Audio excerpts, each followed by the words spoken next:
يا مساء السعادة، حابب أوضح لكم كم حاجة مهمة في اللوحة. ده لوح خشب، وده باب خشب، وده دب.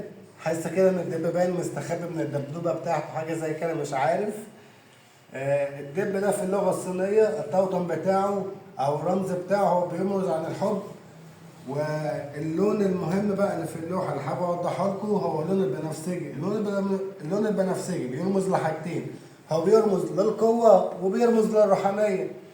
فده اللي انا هتكلم فيه.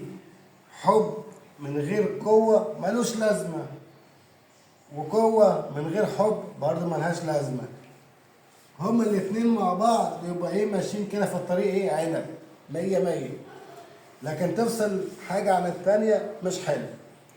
فانت مثلا ما ينفعش تكون بتحب حد ومتفق مثلا معاه ان انتوا الاتنين تكملوا مع بعض لغاية نهاية الطريق. ما ينفعش مثلا تيجي من اقل مشكلة تكون تافهة وبسيطة تكون عايز مثلا تنزل في نص الطريق. انت كده بقى ما بتحبهاش، انت كده كان كلام على الفاضي يعني.